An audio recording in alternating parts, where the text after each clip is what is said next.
Avec qui? Avec Hélène Frade, bien sûr. Bonjour Hélène. Bonjour Damien. Et évidemment, à la une ce matin, la presse sénégalaise, la victoire de Bassirou Diomaye Faye à l'élection présidentielle.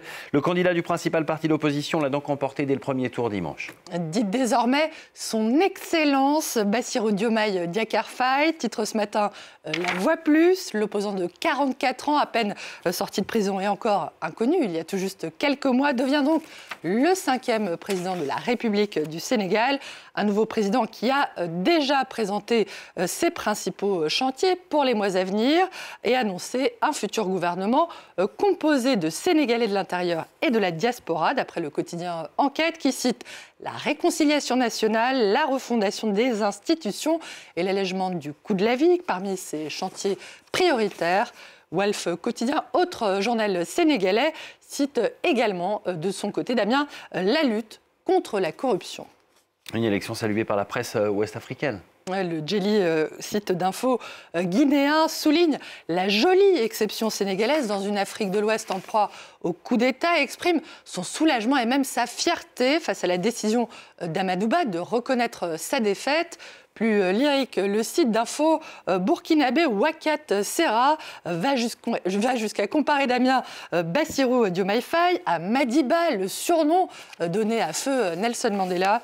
Le nouveau président passé de la prison au palais présidentiel, autrement dit de la roche tarpéienne au Capitole. Pour le pays quotidien burkinabé, la victoire du candidat du PASTEF au premier tour ressemble surtout à un vote sanction des Sénégalais contre, je cite, l'arbitraire et les turpitudes du président sortant Macky Sall. Il y a également beaucoup de réactions, Hélène, dans la presse européenne et française.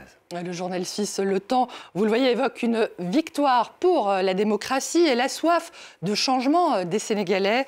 Le quotidien français Libération fait état de la liesse de la population et du bilan controversé de Macky Sall, dont le bilan aurait plombé en réalité la candidature de son dauphin Amadouba.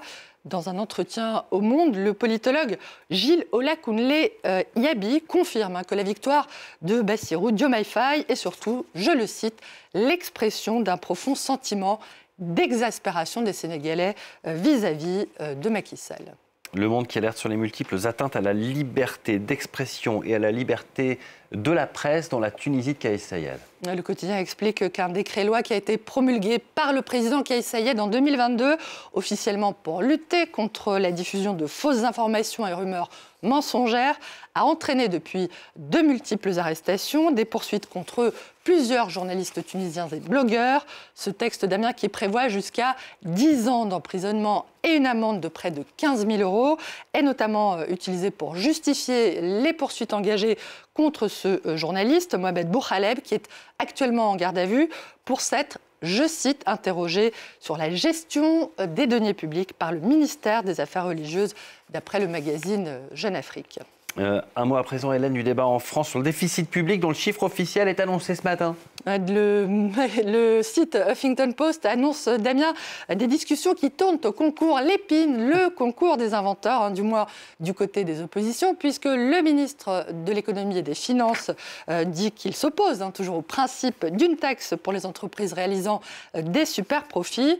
D'après Libération, l'idée commence toutefois à faire son chemin du côté d'un certain nombre d'élus de la majorité, alors que la grande majorité des Français, elle, serait déjà convaincue de la nécessité de taxer les superprofits. On croit en tout cas ce sondage publié par le journal qui indique que 65% des personnes interrogées plébiscitent en effet une taxe temporaire sur les superprofits. Les Français, dont une partie, est vent debout contre l'obligation pour les communes de moins de 2000 habitants de donner désormais des noms à chacune de leurs rues et des numéros aux habitations. D'après le Figaro, l'objectif est de mieux localiser les habitations pour le développement de la fibre optique, aider les livreurs à livrer les colis et surtout de faciliter la tâche des secours. Quand on nous dit en pleine nuit, c'est la maison du hameau qui a les volets verts, ce n'est pas simple d'arriver rapidement, défend le porte-parole des sapeurs-pompiers français.